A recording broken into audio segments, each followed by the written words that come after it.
Autobiography of Benvenuto Cellini, Part 2, Section 6, Chapters 25 through 29. Chapter 25. I had a tennis court in my castle, from which I drew considerable profit. The building also contained some little dwellings inhabited by different sorts of men, among whom was a printer of books of much excellence in his own trade. Nearly the whole of his premises lay inside the castle, and he was the man who printed Messer Guido's first fine book on medicine. Wanting to make use of his lodging, I turned him out, but not without some trouble. There was also a manufacturer of saltpetre, and when I wished to assign his apartments to some of my German workmen, the fellow refused to leave the place. I asked him over and over again in gentle terms to give me up my rooms, because I wanted to employ them for my work people in the service of the king. The more moderately I spoke, the more arrogantly did the brute reply, till at last I gave him 3 days' notice to quit.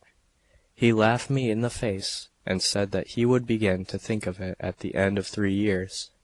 I had not then learned that he was under the protection of Madame d'Etampes, but had it not been that the terms on which I stood toward that lady made me a little more circumspect than I was wont to be, I should have outstead him at once. Now, however, I thought it best to keep my temper for 3 days. When the term was over, I said nothing, but took Germans, Italians, and Frenchmen, bearing arms, as many hand-labourers whom I had in my employ, and in a short while guttered all his house and flung his property outside my castle.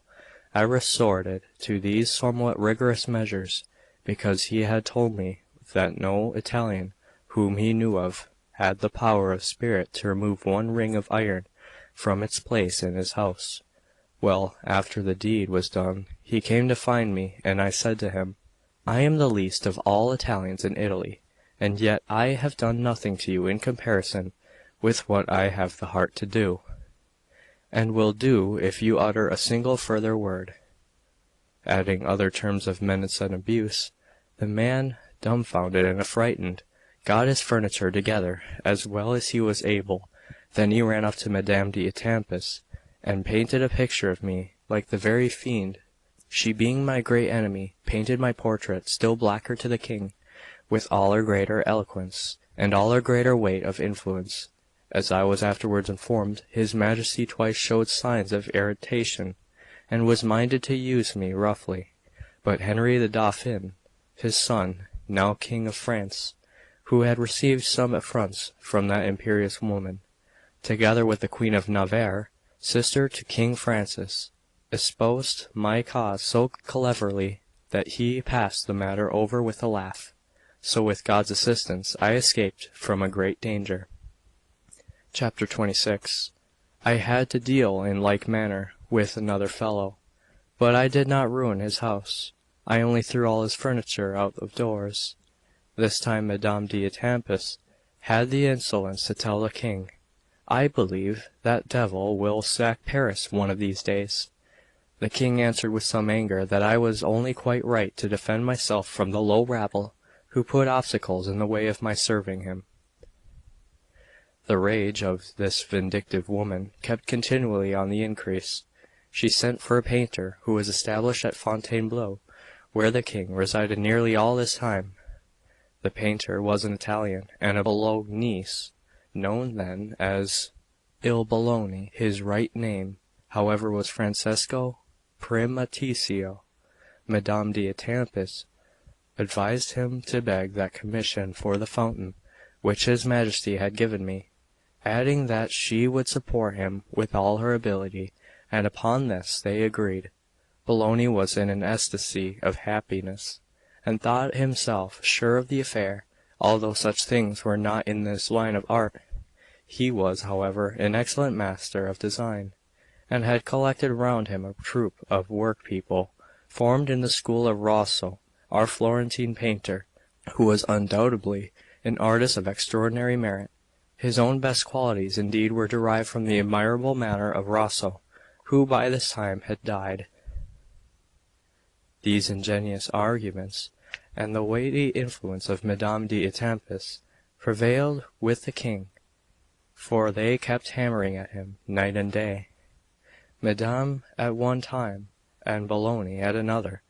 What worked most upon his mind was that both of them combined to speak as follows: "How is it possible, sacred Majesty, that Benvenuto should accomplish the 12 silver statues which you want? He has not finished one of them yet.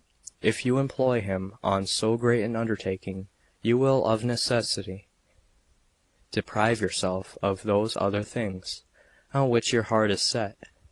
100 of the ablest craftsmen could not complete so many great works as this one able man has taken in hand to do. One can see clearly that he has a passion for labor, but this ardent temper will be the cause of your Majesty's losing both him and his masterpieces at the same moment." By insinuating these and other suggestions of the same sort, a favorable opportunity, the king consented to their petition, and yet Bologna had at this time produced neither designs nor models for the fountain. Chapter 27. It happened that just as this period an action was brought against me in Paris by the second lodger I had ousted from my castle, who pretended that, on that occasion, I had stolen a large quantity of his effects. This lawsuit tormented me beyond measure, and took up so much of my time that I often thought of decamping in despair from the country. Now the French are in the habit of making such capital out of any action they commence against a foreigner, or against such persons as they notice to be indolent in litigation. No sooner do they observe that they are getting some advantage in the suit, than they find the means to sell it. Some have been known to give a lawsuit in dowry with their daughters to men who make a business out of such transactions. They have another ugly custom, which is that the Normans, nearly all of them, traffic in false evidence, so that the men who buy up lawsuits engage at once the services of 4 or 6 of these false witnesses, according to their need. Their adversary, if he neglect to produce as many on the other side, being perhaps unacquainted with the custom, is certain to have the verdict given against him. All this happened in my case, and thinking it a most disgraceful breach of justice, I made my appearance in the great hall of Paris to defend my right. There I saw a judge, lieutenant for the king in civil causes, enthroned upon a high tribunal. He was tall, stout, and fat, and of an extremely severe countenance. All round him, on each side, stood a crowd of solicitors and advocates, ranged upon the right hand and the left. Others were coming, one by one, to explain their several causes to the judge. From time to time, too, I noticed that the attorney at the side of the tribunal talked all at once, and much administration was roused in me by that extraordinary man, the very image of Pluto, who listened with marked attention, first to one and then to the other, answering each with learning and sagacity. I have always delighted in watching and experiencing every kind of skill, so I would not have lost this spectacle for much. It happened that the hall being very large, and filled with a multitude of folk, they were strict in excluding every one who had no business there, and kept the door shut with a guard to hold it. Sometimes the guardian, in his effort to prevent the entrance of some improper person, interrupted the judge by the great noise he made, and the judge in anger turned to chide him. This happened frequently, so that my attention was directed to the fact, on one occasion, when 2 gentlemen were pushing their way in as spectators, and the porter was opposing them with violence. The judge raised his voice, and spoke the following words precisely as I heard them: "Keep peace, Satan, be gone, and hold your tongue." Those words in the French tongue sound as follows: "Fais, fais, Satan, fais, fais, elle fait."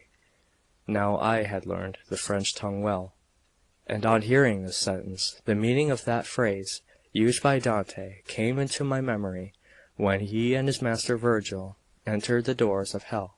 Dante and the painter Giotto were together in France, and particularly in the city of Paris, where, owing to the circumstances I have just described, the hall of justice may be truly called a hell. Dante, then, who also understood French, well made use of the phrase in question, and it has struck me as singular that this interpretation has never been put upon the passage. Indeed, it confirms my opinion that the commentators make him say things which never came into his head. Chapter 28. Well, then, to return to my affairs, when certain decisions of the court were sent me by those lawyers, and I perceived that my cause had been unjustly lost, I had recourse for my defense to a great dagger which I carried, for I have always taken pleasure in keeping fine weapons. The first man I attacked was the plaintiff, who had sued me, and one evening I wounded him in the legs and arms so severely, taking care, however, not to kill him, that I deprived him of the use of both his legs. Then I sought out the other fellow who had brought the suit, and used him also in such wise that he dropped it.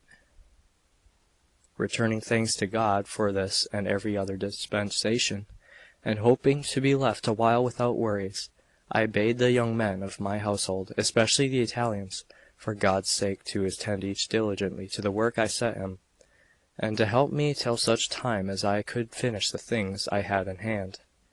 I thought they might soon be completed, and then I meant to return to Italy, being no longer able to put up the rogueries of those Frenchmen. The good king, too, if he once grew angry, he might bring me into mischief for many of my acts in self-defense. I will describe who these Italians were.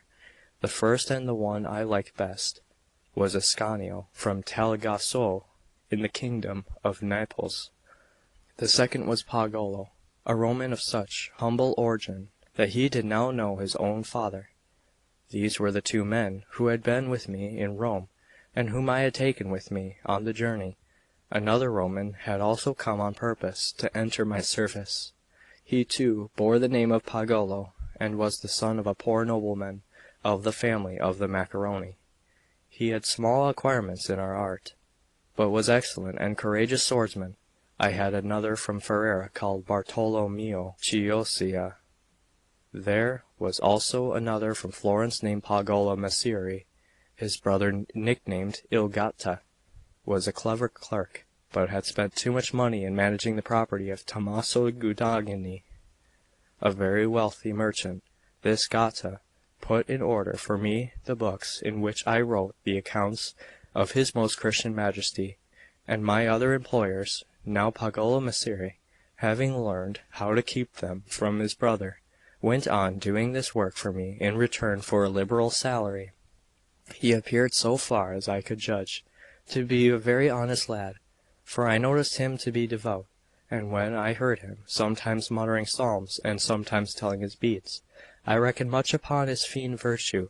Accordingly I called the fellow apart and said to him, "Pagolo, my dearest brother, you know what a good place you have with me, and how you had formerly nothing to depend on. Besides, you are a Florentine. I have also the greater confidence in you, because I observe that you are pious and religious, which is a thing that pleases me. I beg you, therefore, to assist me, for I cannot put the same trust in any of your companions.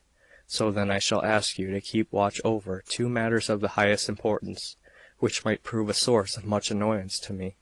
In the first place, I want you to guard my property from being stolen, and not touch it yourself. In the next place, you know that poor young girl, Caterina.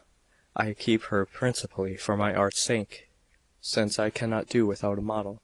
But being a man also, I have used her for my pleasures, and it is possible that she may bear me a child. Now I do not want to maintain another man's bastards, nor will I sit down under such an insult.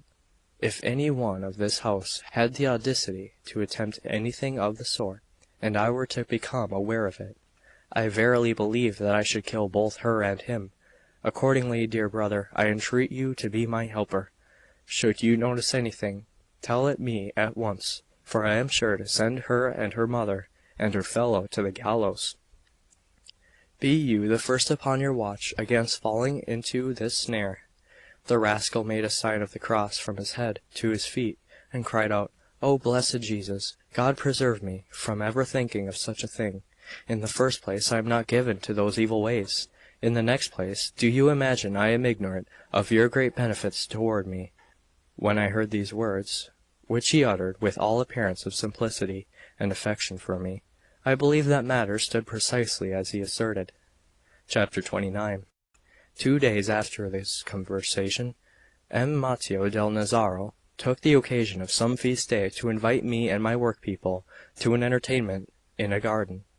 He was an Italian in the king's service, and practised the same art as we did with remarkable ability. I got myself in readiness, and told Pagolo that he might go abroad too and amuse himself with us, the annoyances arising from that lawsuit being, as I judged, now settled down. The young man replied in these words: "Upon my word, it will be a great mistake to leave the house so unprotected. Only look how much of gold, silver, and jewels you have here. Living as we do in a city of thieves, we ought to be upon our guard by day and night. I will spend my time in religious exercises, while I keep watch over the premises. Go then with mind at rest to take your pleasure and divert your spirits. Some other day another man will take my place as guardian here." Thinking that I could go of with a quiet mind, I took Pagolo, Ascanio, and Chioccia to the garden, where we spent a large portion of the day agreeably. Toward the middle of the afternoon, however, when it began to draw towards sundown, a suspicion came into my head, and I recollected the words which what traitor had spoken with his feigned simplicity. So I mounted my horse, and with 2 servants to attend me, I returned to the castle, where I all but caught Pagolo, and in that little wretch, Caterina, in flagrante. No sooner had I reached the place than that French bawd, her mother, screamed out, "Pagolo, Caterina, here is the master." When I saw the pair advancing, overcome with fright, their clothes in disorder, not knowing what they said, nor like people in a trance, where they were going, it was only too easy to guess what they had been about. The sight drowned reason in rage, and I drew my sword, resolved to kill them both. The man took to his heels. The girl flung herself upon her knees, and shrieked to heaven for mercy. In my first fury I wanted to strike at the male, but before I had time to catch him up, second thoughts arose which made me think it would be best for me to drive them both away together. I had so many acts of violence upon my hands, that if I killed him, I could hardly hope to save my life. I said then to Pagolo, "Had I seen with my own eyes, Grundle, what your behaviour and appearance to force me to believe, I should have run you with this sword here 10 times through the guts. Get out of my sight, and if you say a paternoster, let it be San Giuliano's." Then I drove the whole lot forth, mother and daughter lambing into them, with fist and foot. They made their minds up to have the law of me, and consulted a Norman advocate, who advised them to declare that I had used the girl after Italian fashion. What this meant, I need hardly explain. The man argued, "At the very least, when this Italian hears what you are after, he will pay down several hundred ducats, knowing how great the danger is, and how heavily that offence is punished in France." Upon this they were agreed. The accusation was brought against me, and I received a summons from the court. Section 6.